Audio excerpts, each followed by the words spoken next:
Creating a character is one of the most exciting experiences in role-playing games. It is an act of bringing a completely new being into existence. And the composition of characters in your party will have a great influence over the game you will play. And as game masters, character creation is an excellent opportunity to guide our game into the direction we desire. There are 4 basic methods for character creation. Each player creates their own character. GM provides pre-generated characters. Players and GM creating characters together, and the whole party creates characters collaboratively. Let's go over these options. Number 1, each player creates their own character. In this method, each player creates their own character based on some basic instructions from the Game Master. This method is the least time-consuming for the Game Master. However, it is important to check the characters before session 0, just to make sure you avoid an imbalanced party or characters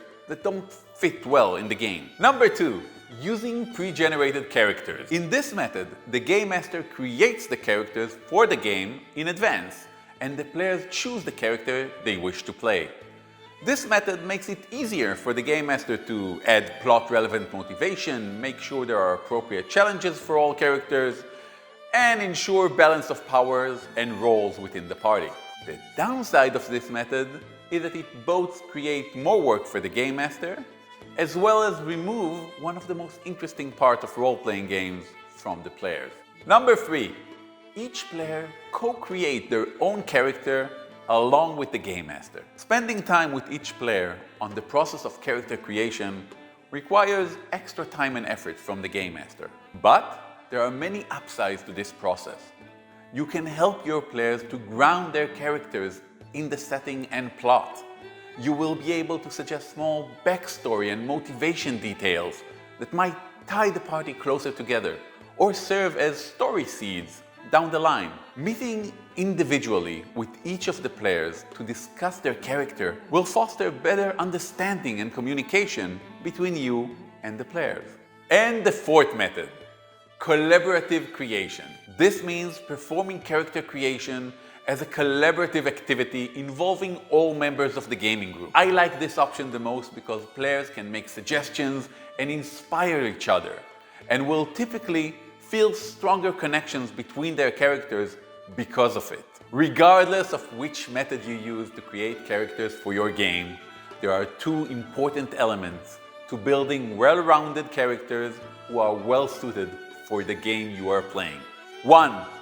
Ground the PCs in the campaign setting. That is, add things to their backstory and motivation that connects the characters to the world around them.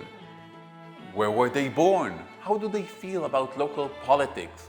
Where do they spend their time? Answering questions like these will make the setting seem more real and more relevant to the game. 2. Add meaningful relationships with NPCs, factions, and PCs. By giving characters connections to other elements in the game, you will provide more opportunities for compelling interaction and engagement. Here are some examples of relationships you might use. Between 2 player characters, perhaps they are from the same family.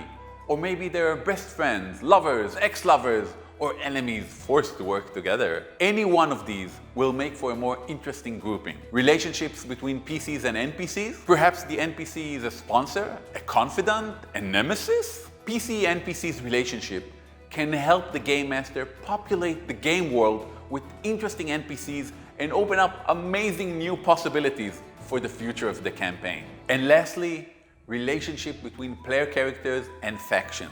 Maybe the Paladin is part of an established order, such as the Gauntlets of the Sun. Is the Rogue a member of the 7th Coin Thieves Guild?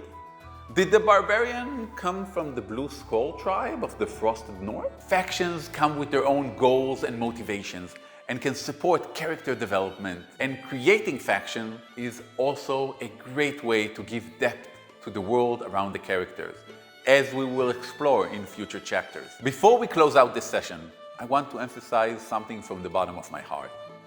Character creation and development is an ongoing process throughout your whole campaign. What you and your players write down on character sheet on session 1 is only the first step. Characters grow and evolve as you play them, so make sure to leave room for new experiences and be open to the way that those new experiences will shape the characters you have created. Let's practice identifying connections and meaningful relationships. Think about that same story you created the pitch for in Lesson 1. Now, use the Chapter 2 communication worksheet to analyze how the characters in that story are grounded in the setting and what meaningful relationship exists there. In our next lesson, we will be discussing how to manage the expectations of your players before and during the campaign. See you there.